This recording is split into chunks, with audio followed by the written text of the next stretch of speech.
Bir Demet Tecrübelerim kanalına hoş geldiniz. Küp çözümlerimize devam ediyoruz. 6x6 Rubik küp 3. bölümüyle yeniden karşınızdayım. İlk bölümde beyaz ve sarı ortaları yapmıştık. İkinci bölümde kırmızı ve yeşil ortaları yapmıştık. Bugün de mavi ve turuncu ortaları yapıp orta kısımları bitirmiş olacağız. Evet, 6x6 küp orta noktaları sabit olmadığından dolayı orta noktalara gelecek renkleri bizim belirlememiz gerekiyordu. Bunu diğer bölümlerde de söylemiştim. Tekrarlıyorum. Çünkü çok önemli. Eğer renkleri yanlış yere yerleştirirseniz küpü çözemiyoruz. Bu nedenden dolayı şu şekilde formülize etmiştim ben. Bunu tekrarlıyorum. Evet, beyaz bana bakacak şekilde küpü tuttuğumda beyazın tam karşısında sarı olacaktı. Beyazın sağında kırmızı, solunda turuncu, üstte mavi, altta yeşil olacaktı. Bugün üstte mavi ve yan tarafına turuncuyu yapacağız. Şöyle mavileri kontrol ediyorum. Bakın 3 tane, 3 tanesi olmuş şuradaki mavilerin. Bir tanesi kalmış. Şöyle bakın şuradakinin hareket düzlemini değiştiriyorum. Evet.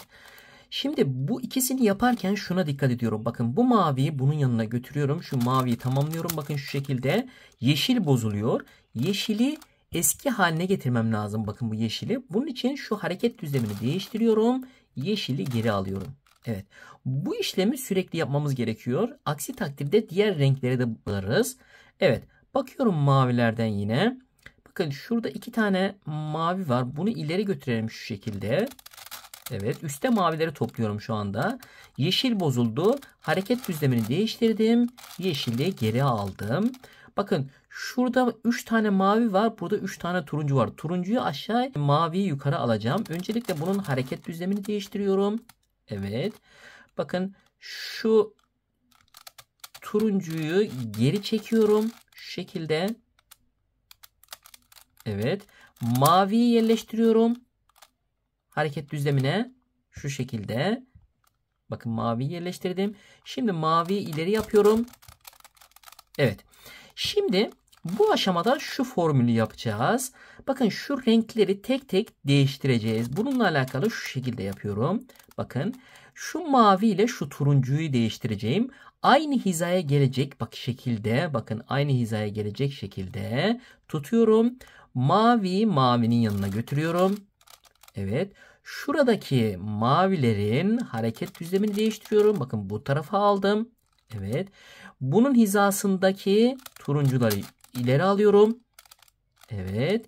Şimdi şu turuncuyu eski haline getiriyorum. Evet. Turuncuyu geri alıyorum. Evet. Bakın şuradaki turuncuyu eski haline getiriyorum. Turuncuyu geri alıyorum. Evet. Bakın 3 tane kaldı. Şimdi bakın şunun tam hizasına şunun hareket düzlemini değiştirdim. Şuraya getirdim. Bakın şu mavi ile şu turuncunun yerini değiştireceğim. Maviyi turuncunun olduğu yere götürüyorum. Evet. Bakın şurada maviler oldu. Bu mavilerin hareket düzlemini değiştiriyorum şu şekilde. Evet. Şimdi buradaki turuncuları ileri yapıyorum. İleri yaptım. Tekrar buranın hareket düzlemini değiştirdim. Turuncuları geri alıyorum. Evet. Diğer turuncuların da hareket düzlemini değiştirdim. Turuncuyu geri alıyorum. Evet, 2 tane kaldı. 2 tane kaldı. Şöyle hareket düzlemini değiştirdim. Bakın şu mavi ile şu turuncunun yerini değiştireceğim. Şu mavi ile şu turuncunun. Burada şuna dikkat edeceğiz. Aynı hizada olması gerekiyor. Aksi takdirde bu formül olmaz. Maviyi şu turuncunun olduğu yere götürüyorum. Evet, şöyle götürdüm. Şimdi buranın hareket düzlemini değiştiriyorum şu şekilde. Evet. Şuradaki maviyi götürüyorum. Evet. Şu turuncuyu eski hareket düzlemine getiriyorum. Yeşilin hizasına. Turuncuyu çekiyorum. Evet. Üst kısmın hareket düzlemini değiştirdim. Evet. Turuncuyu geri çekiyorum. Bir tane kaldı bakın. Bir tane kaldı. Öncelikle bakın bu üstte, bu altta. Bu şekilde olmaz. Şöyle çevirdim. Bakın. İkisi de üstte 2 kare olmuş oldu. Şimdi aynı formülü tekrar yapıyorum. Dikkatlice izleyin. Maviyi mavinin olduğu yere götürüyorum. Evet. Şurada maviler tamamlandı. Bu tamamlanan mavinin hareket düzlemini değiştiriyorum. Bunun tam hizasındaki turuncuyu yukarı çıkartıyorum. Şu şekilde. Turuncular bakın yapılmış oluyor. Turuncunun hareket düzlemini şuradaki yeşilin olduğu kısma getiriyorum. Turuncuyu geri çekiyorum. Evet. Diğer turuncular da olmuş oluyor. Bu turuncuyu da hareket düzlemini değiştirdim ve geri alıyorum şu şekilde ve mavi ve turuncular tamamlanmış oldu. Evet, izlediğiniz için çok teşekkür ederim. Abone değilseniz abone olur, like atar ve videomu paylaşırsanız çok memnun olurum. Takipte kalın. Bunun devamını merak ediyorsanız sizlerle birlikte devam edeceğim bölümleri çözmeye.